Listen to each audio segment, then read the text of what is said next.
Of the gifts we receive in life, the gifts we remember and cherish the longest are not necessarily expensive or large, but those that were thoughtfully acquired, created with love, and those which made a beautiful impression upon our receiving them. Today I'll be sharing several handmade and thrifted gift ideas, as well as some lovely and unique wrapping inspiration. I hope you'll join me.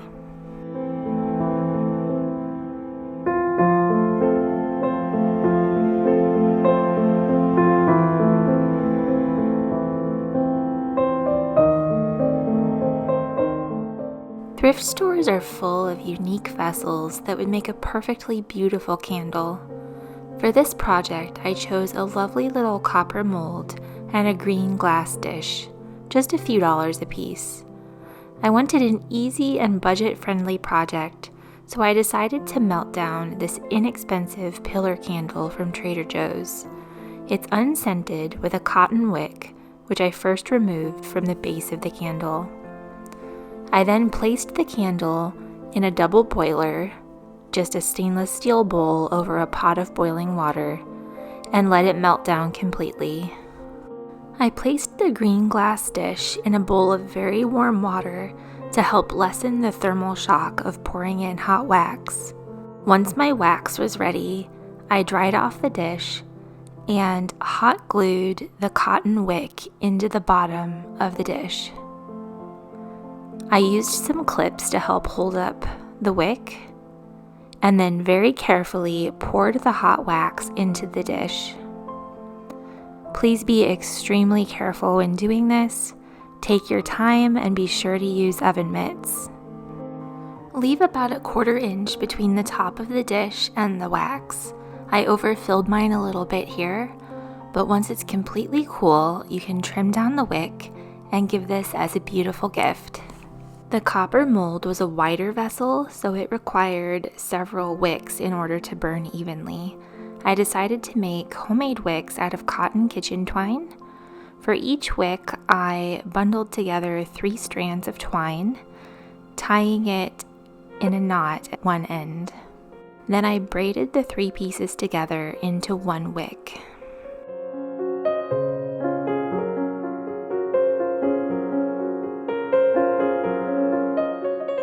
I hot glued my wicks into the copper mold and filled my candle, just like I did with the other one.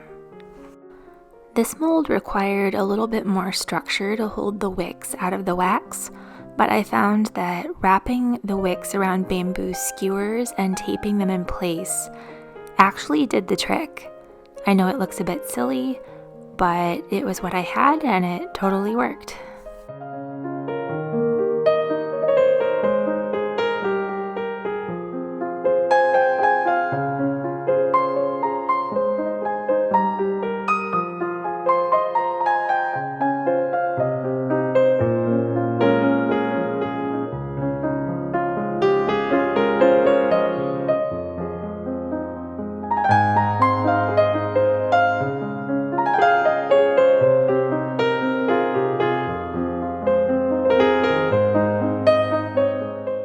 I knew as soon as I saw this pedestal bowl at the thrift store that it would make a beautiful Christmas centerpiece with its mercury glass look.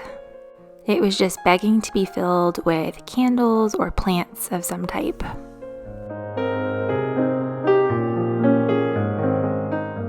After putting some glass beads in the bottom of the dish for drainage, I filled it partway with potting soil and then placed in some paper white bulbs.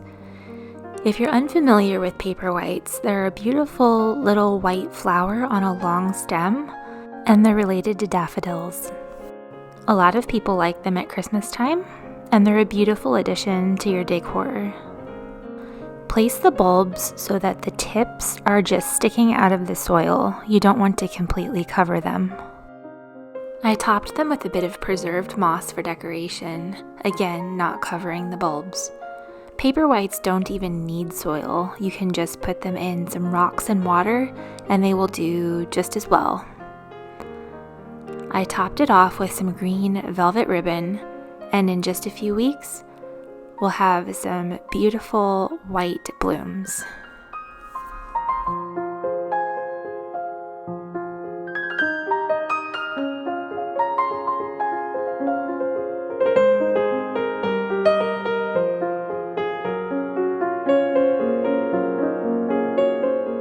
I kept my eyes open at the thrift store for a set of little picture frames, and this set of early 90s mini frames was just what I was looking for.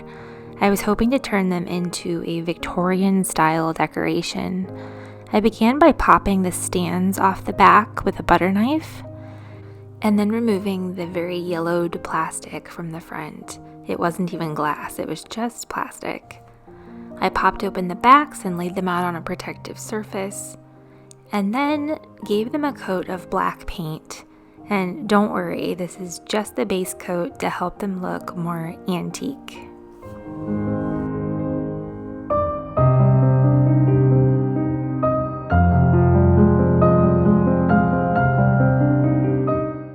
Once the black paint was completely dry, I gently brushed on some European gold rub and buff all over the frames, and then gave it a polish with a towel until it was just the right amount of shininess. To cover the ugly back of the frame where the holder had been, I cut out a little square of some Victorian style festive scrapbooking paper that I had and just hot glued it onto the back as a fun little touch.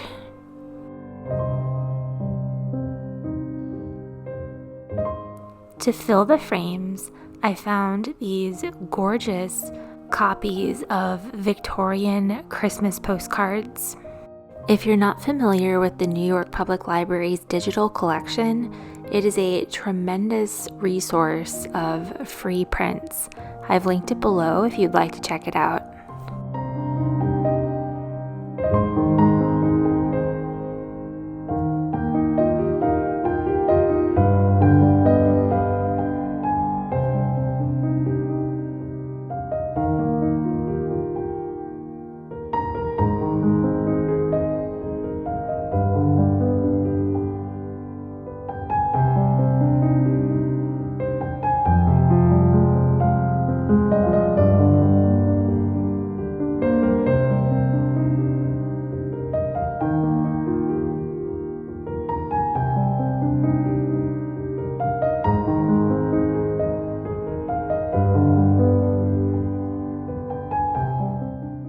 A few years ago, I found this little metal heart mold at the thrift store, and I thought it was so cute.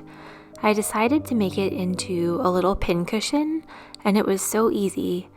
I used some of this thrifted sheet for fabric, and from a thin cardboard box, I cut out a shape that would fit inside of the heart mold. I then traced around the heart onto the fabric, leaving a lot of extra room around the edges. I sewed a simple running stitch all around the border of the heart with a needle and thread, keeping it very loose. I stuffed it with some stuffing, placed the cardboard on the back, and pulled the thread taut to close it around the back of the cardboard. I then hot glued it into the mold. And now it's the cutest little pincushion that would make the perfect stocking stuffer.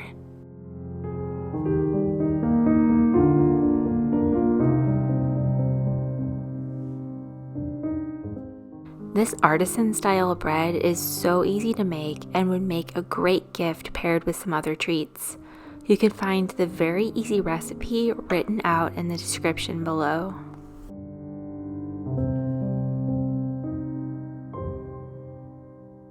What better way to gift your homemade bread and other treats than with a beautiful thrifted basket?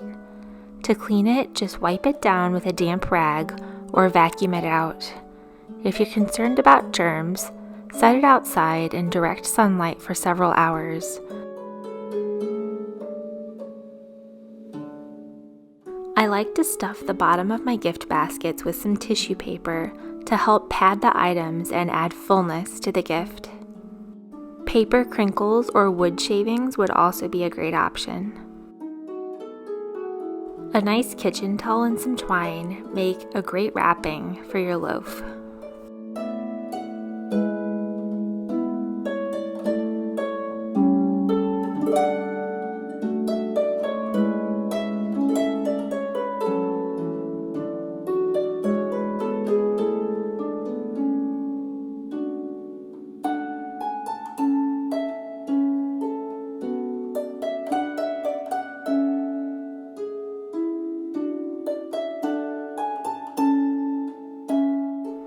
add in a jar of jam,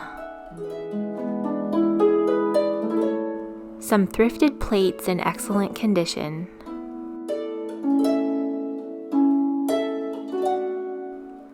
and a cute little jam spreader.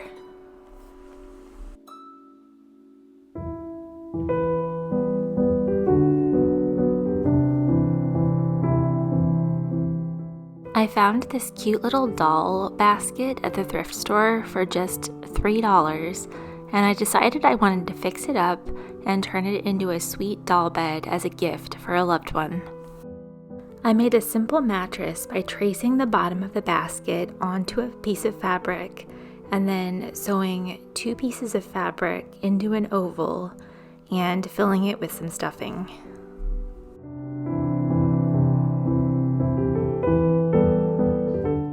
I used some soft and pretty flannel fabric left over from my childhood to make a reversible lace-trimmed pillow and reversible lace-trimmed blanket. I just cut out squares of both fabrics and sewed them together, sandwiching the lace in between. Filled the pillow with some stuffing and put some quilt batting in between the layers of the blanket, and then sewed them up.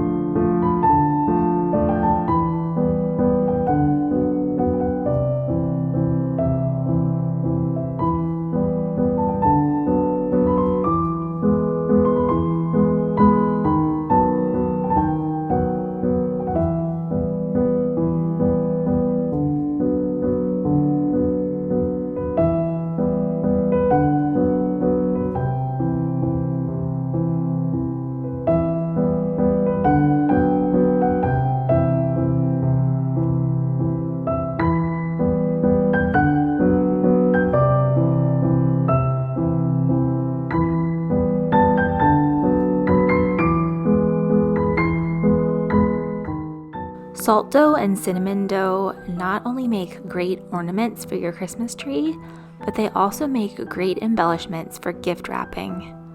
You can find the simple recipes that I used in the description below. There are so many different ways that you can form your salt dough and cinnamon dough embellishments, and here are just a few ideas.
When it comes to wrapping materials, don't forget about those paper grocery bags.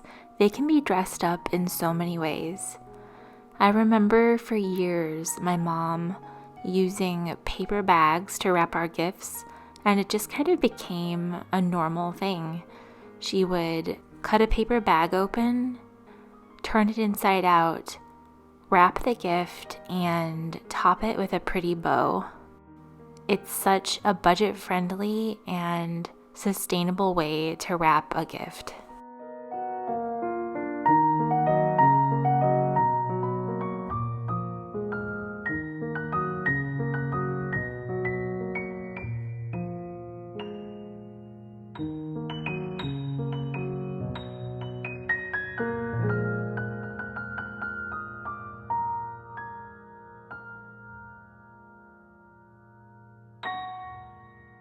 And let's not forget about those adorable Trader Joe's bags that I used for my garland in a previous video. If you have access to them, the little houses can be cut out and used as embellishments.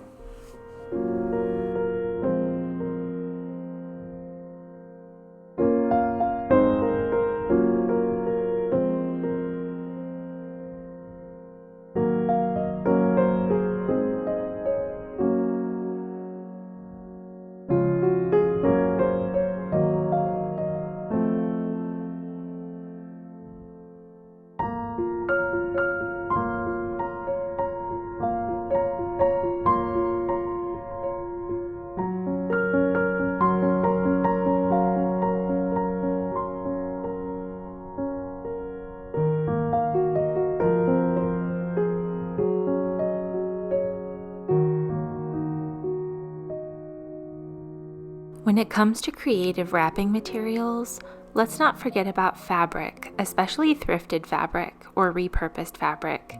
It can be cut into cloth gift tags,